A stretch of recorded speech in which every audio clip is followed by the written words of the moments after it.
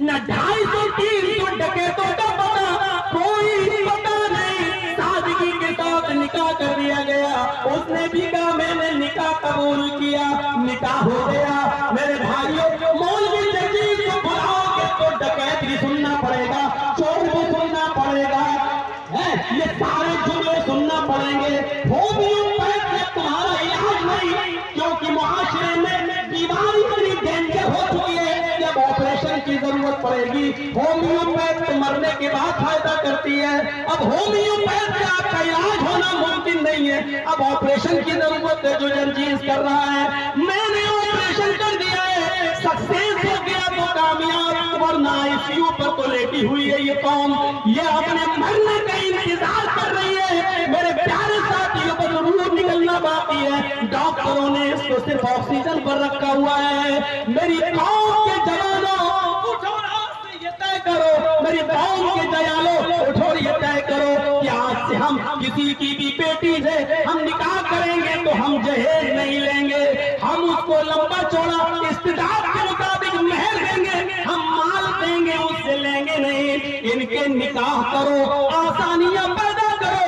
ورنہ ہندوستانیوں کی طرح روگے، ہم انڈیا والوں کی طرح آنسو بہانا پڑیں گے کہ آج ہماری سماج کی اور قوم کی کتنی لڑکیوں نے ہائی کورٹ اور سپریم کورٹ میں آویدن دے رکھے ہیں کہ ہم اپنی مرضی سے ان بجرنگ دل والوں اور ان شیو سینا والوں سے، ان ہندو یووا واہنی کے لوگوں سے ہم اپنی مرضی سے نکاح کر رہے ہیں اور ہم تیار ہیں۔ آج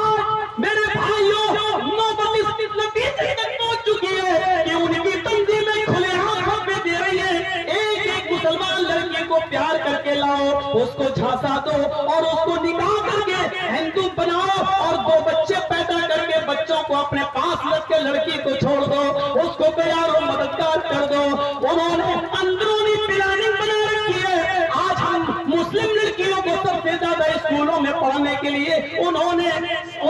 جگہ ویکینسیاں کھول رکھی ہے، صرف مسلمان لڑکیوں کو آفسوں میں نوکری ملے گی، کالجوں میں جگہ ملے گی، کیونکہ لڑکیاں جلدی بہتتی ہیں، لہذا یہ غیر مسلم لڑکوں کے پیار کے چنگل میں پڑیں گی تو ان کے ساتھ شادی کر کے نکاح کر کے پھیرے لگا کر ان کو زینب سے سرسوتی بنایا جائے گا،